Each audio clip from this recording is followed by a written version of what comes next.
Hey guys, it's Ben the Coin Geek at Old Pueblo Coin, and today I have an open box video for you from NGC, and I'm pretty excited about what we've got here today because I have some coins that I rarely see, I rarely get, and I get to share with you today, so I'm pretty excited about that. This is from 1822, and let me see if I can show you, if you don't know the design here. I can look a little bit over here and see that SO, which is sideways. I'll put it this way so you can see it, S with an O over it, is the mint mark for Santiago. 8E, that's 8 Escudos. 8 Escudos Santiago. If you don't know Santiago, not that I've ever been there, that is from Chile. So this is a Chilean coin from 1822. And I love the 19th century South American coins in general. It's some of my favorite coins as far as designs go. Overall, just, I don't know, it's hard for me to describe what I like about it. There's this interesting combination of neat designs, a touch of crude or roughness to the designs, but also put together with really nice modern minting processes. So it's actually, anyway, it's a mixed bag as far as the overall quality goes, but what a neat coin. So NGC called this one AU Details Cleaned. Once again, you can argue a little bit about cleaned and not cleaned on a coin that doesn't have any huge cleaning signs. In other words, this coin does not have a ton of indicators that would make you want to call it cleaned.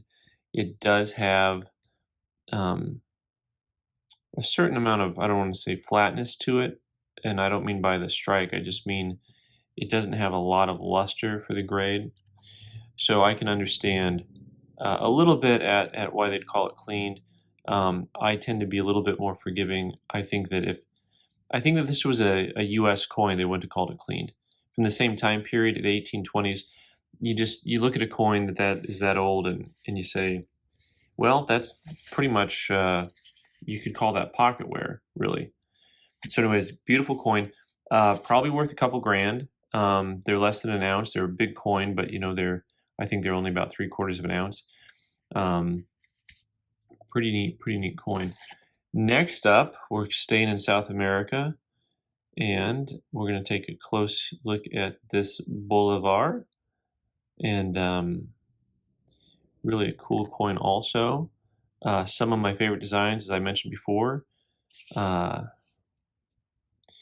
You'll see the 1837 date, 8S soles.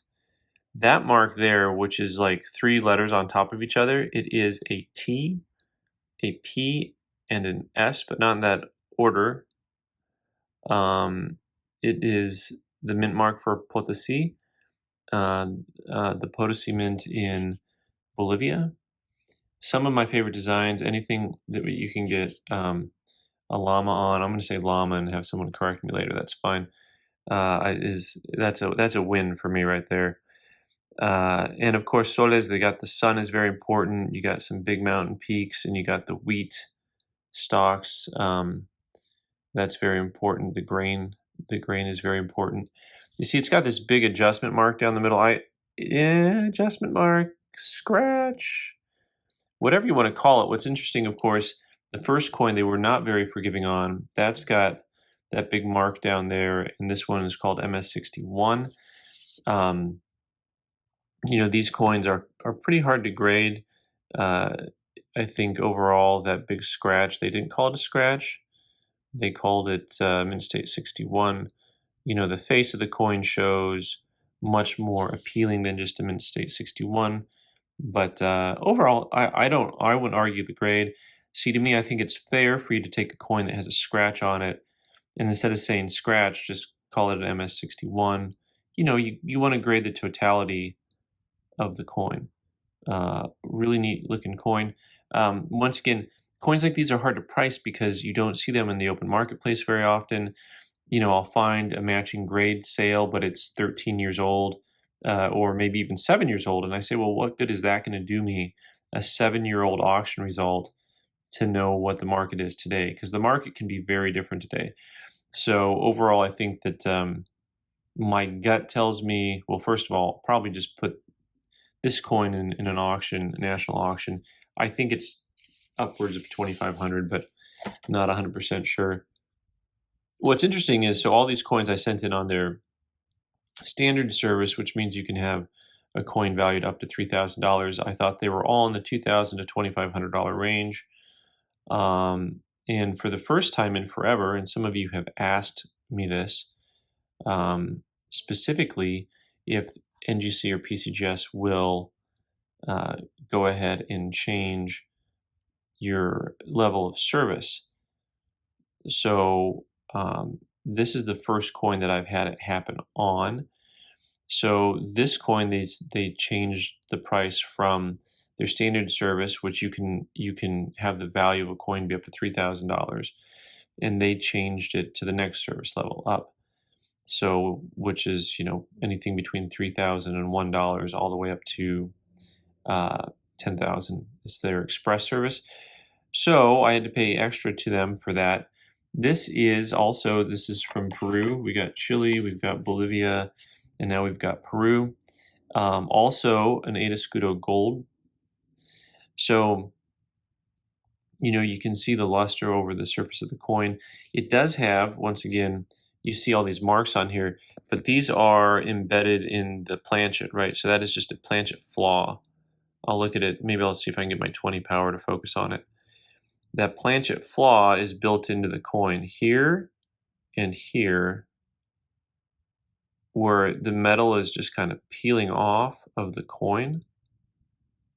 So technically that should not really affect the grade. That is how the coin was produced, how it was made, how it came from the mint. Let's see here closer with the 20 power. See that metal's just kind of flaking off right there. You have a piece there, and over on this side, that's where metal has already flaked off, leaving kind of a raw underbelly there. Neat design, and so let's look at the design just a touch closer here. This 1831 coin with a cool crest. Once again, you've got an alpaca or a llama, and you've got a cornucopia in the center, and a wreath and some flags. Here we got the Peruana. This is the mint, Cusco. That E and the 8, that's 8. Escudo, Republica, yeah. Anyway, super cool coin. Also probably headed to an auction, to an auction house near you. But really a pretty coin overall, and we'll see. NGC happened to think that it's worth more than 3,000. That's why they made me pay extra for it. It's hard for me to know exactly what it could sell for. I mean, maybe it goes for over that. I still wonder in the open marketplace. Although these marks here, the annealing problems on the coin shouldn't affect the grade. They can affect the value, because when a collector looks at it, it might bother them or it might not. So it's hard to know until it goes to an open market source. It's kind of hard to know how the collector is going to view it when they see the coin. So anyways, thanks so much for watching. I'm Ben the Coin Geek. You can subscribe by clicking on the button in the corner and watch more videos on the right side of the screen. Thanks.